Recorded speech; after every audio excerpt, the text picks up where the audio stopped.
الرحمن الرحیم قال اللہ تبارک و تعالی فی کلامہ المجید وفرقانہ الحمید شہر رمضان الذی انزل فیہ القرآن صدق اللہ ورسولہ۔ معزز ناظرین کرام، استقبال رمضان شریف کے سلسلہ میں ہم ایک خصوصی پیغام دے رہے ہیں، اور یہ پیغام بڑا اہم اور ضروری ہے۔ ضرورت اس حوالے سے ہے کہ اکثر و بیشتر رمضان شریف کے فیوزات و برکات سے، ان کے انوارات سے ہم محروم ہو جاتے ہیں۔ جو روزے کا اصل فلسفہ ہے اس سے ہم محروم ہو جاتے ہیں، اور ہمارے مسلمانوں میں عموماً اس چیز کی بڑی کمزوری آئی ہے کہ جتنے بھی عبادات ہیں، چاہے وہ نماز ہے، روزہ ہے، حج ہے، زکوٰۃ ہے، اس کو ہم ادا تو کر رہے ہیں، لیکن ان عبادات کا جو فلسفہ ہے، جو مقصد اصلی ہے، وہ اکثر و بیشتر ہم جانتے نہیں ہیں۔ جب جانتے نہیں ہیں تو پھر اس فلسفے کو ہم حاصل کیسے کریں گے؟ معزز ناظرین کرام، آئیے ایک حدیث شریف کی طرف آپ لوگوں کی توجہ لاتا ہوں۔ رمضان شریف کے حوالے سے، روزے کے حوالے سے پیارے آقا کریم صلی اللہ علیہ وسلم نے ارشاد فرمایا، بہت سے روزہ دار ایسے ہیں جنہیں سوائے بھوک اور پیاس کے کچھ نہیں ملتا۔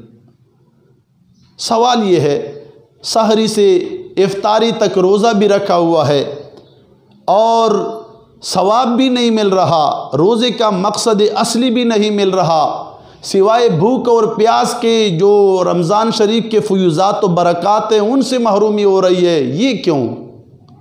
اس کی وجہ یہ ہے، وجہ غور سے سماعت فرمائیں۔ وجہ یہ ہے کہ میرے سامنے جو تفسیر ہے یہ تفسیر ساوی ہے اور معتبر تفسیر ہے، بڑی پیاری بات لکھ رہے ہیں،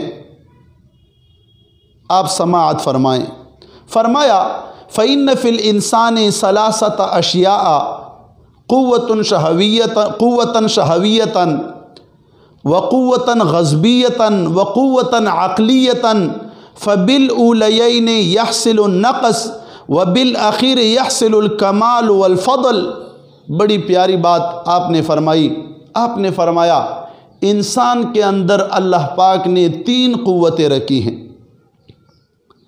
3 قوتیں انسان کے اندر ہیں۔ روزے کو، رمضان کے فلسفے کو جانو، تیار رہو ان کے لیے۔ 3 قوتیں انسان کے اندر ہے۔ ایک قوت شہوانی ہے جس سے شہوت کا عفور ہوتا ہے، اور ایک قوت غضبانی ہے جس سے غصے کا عفور ہوتا ہے۔ جنگ و جدال، جو قوت ہمیں جنگ و جدال پہ مجبور کرتا ہے اسے قوت غضبانی کہا جاتا ہے۔ اور تیسری قوت جو ہے وہ قوت عقلانی ہے۔ تفسیر ساوی فرماتے ہیں کہ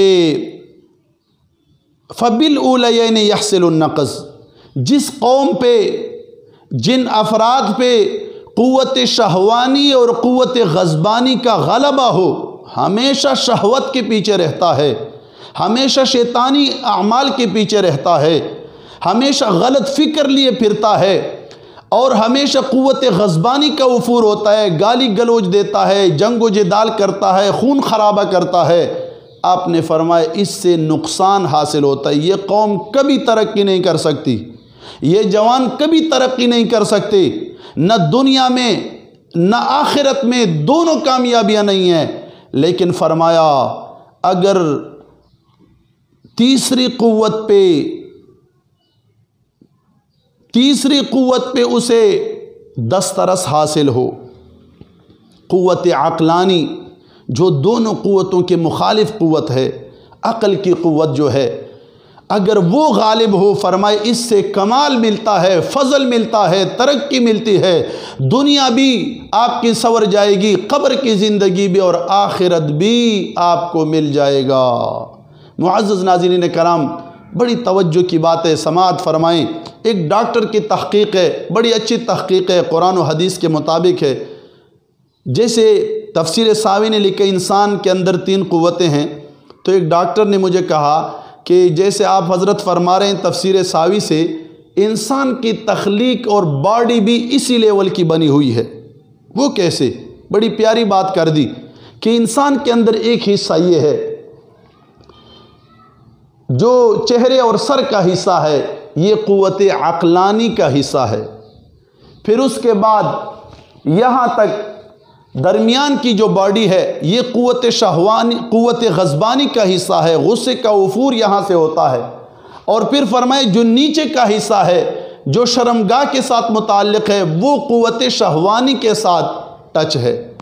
تو گویا کہ انسان کی باڈی جو اللہ پاک نے بنائی ہے وہ بھی اس لیول کی، اور سب سے کمال کی بات دیکھیں کہ انسان کے باڈی میں اللہ پاک نے قوت عقلانی کو فوقیت دی ہے، اس کو دونوں قوتوں کے اوپر رکھا ہے۔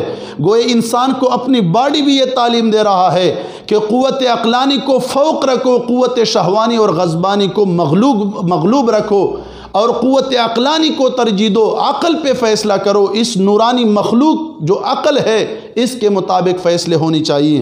معزز ناظرین کرام، پیارے آقا کریم صلی اللہ علیہ وسلم کی تعلیم کی طرف آتا ہوں۔ بہت سے روزہ دار ایسے ہیں جنہیں بھوک اور پیاس کے سوا کچھ نہیں ملتا۔ رمضان شریف تو آ جاتا ہے پر ہم قوت شہوانی کو کنٹرول کرتے ہیں؟ ہم اپنے آنکھ، زبان، ہاتھ کو قوت شہوانی سے کنٹرول کرتے ہیں، اور پھر قوت غضبانی کو ہم کنٹرول کرتے ہیں؟ جنگ و جدال رمضان شریف میں عام دنوں کے علاوہ اور بھی بڑھ جاتا ہے، گالی گلوچ، معمولی بات پہ جھگڑے۔ جب قوت غضبانی ہو تو پھر رمضان شریف کے روزے کا ثواب نہیں ہے، روزے کا فلسفہ فوت ہو رہا ہے، مقصد اصلی فوت ہو رہا ہے۔ اسی طرح قوت شہوانی، اور آج ایک بڑے اہم چیز کی طرف نوجوانوں کو اشارہ دے رہا ہوں۔ رمضان شریف میں عموماً ہمارے دنیاوی معمولات کم ہو جاتے ہیں، تو پھر ہمارے ہاں جو ابھی موبائل ہر بندے کے پاس آیا ہوا ہے، نیٹ ہے، الیکٹرانک جو آلات ہیں، تو معزز ناظرین کرام کتنے لوگ ہیں جو رمضان شریف میں فیس بک کے لیے اور یوٹیوب کے لیے بیٹھے ہوتے ہیں، واٹس ایپ کے لیے بیٹھے ہوتے ہیں، اور وہ ان کا غلط استعمال کر رہے ہیں، غلط پکچر دیکھ بھی رہے ہیں اور غلط ویڈیوز دیکھ رہے ہیں۔ قوت شہوانی کے ساتھ جو ریلیٹڈ ویڈیوز ہیں، جو پکچرز ہیں، ان کو وہ دیکھ رہے ہیں، اور صرف دیکھ نہیں رہے، دیکھ کے آگے فحاشی کو پہلا بھی رہے ہیں۔ بڑے سنجیدہ لوگ قوت شہوانی میں اس حوالے سے مبتلا ہیں۔ عیاشی فحاشی کا ماحول اس وجہ سے گرم ہے، اور قوت غضبانی تو عام جھگڑے، گالی گلوچ کا سلسلہ جاری رہتا ہے۔ معزز ناظرین کرام، استقبال رمضان کے حوالے سے یہ چیز بہت ضروری ہے، ہم نے تیار رہنا ہے۔ رمضان شریف کے فیوضات و برکات سے اکثر و بیشتر ہم محروم ہو جاتے ہیں، ہم جھگڑے کرتے ہیں، گالی گلوچ دیتے ہیں، معمولی صبر ہی نہیں کرتے، ہمیں صبر کا کوئی طریقہ ہی نہیں آتا۔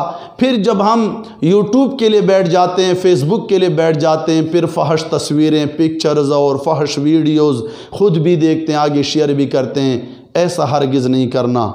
رمضان شریف میں ہم نے ان کاموں سے اپنے آپ کو بچانا ہے، عام بھی بچانا ہے۔ میں نے تفسیر ساوی کا حوالہ دیا، عام روٹین میں بھی اگر قوت شہوانی کا جو غلام رہتا ہے، قوت غضبانی کا جو غلام رہتا ہے، وہ عام حالات میں بھی ترقی نہیں کر سکتا، وہ عروج پہ وہ قومیں نہیں پہنچ سکتی، اور ان کی دنیا بھی نہیں اور آخرت بھی نہیں ہے۔ اور اگر قوت عقلانی غالب ہو تو دنیا بھی ہے، نعمتیں بھی ہیں، قبر کی نعمتیں بھی ہیں، اور آخرت کی نعمتیں بھی انشاءاللہ ہمیں ملیں گی۔ تو معزز ناظرین کرام، موبائل سے اور نیٹ سے تو ابھی خلاصی کسی کو بھی نہیں ہے۔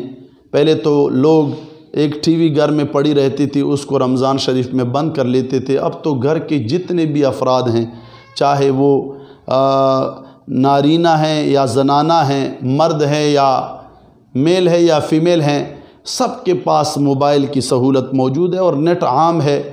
تو ہم قوت شہوانی سے، جو میں نے سب سے خطرناک راستہ آپ لوگوں کو بتایا ہے، اس سے ہم نے بچنا ہے۔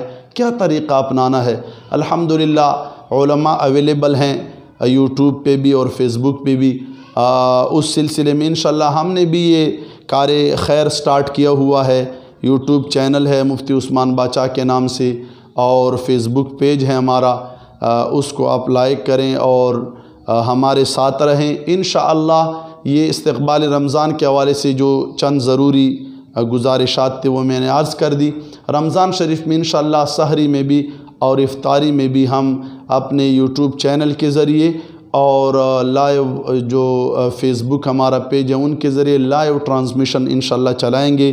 جتنے بھی آپ کے سوالات ہیں رمضان شریف کے حوالے سے انشاءاللہ ان کے جوابات بھی دیں گے، اور سوال و جواب کا سلسلہ بھی ہوگا. روزے کے متعلق جو ضروری مسائل ہیں ان کو بھی انشاءاللہ ہم بیان کرتے رہیں گے. ہمارے ساتھ رہیے، ہمارے اس پیغام کو غور سے سنیے اور ثواب کی نیت سے زیادہ شیئر کیجیے. اللہ تعالی عمل کی توفیق عطا فرمائے.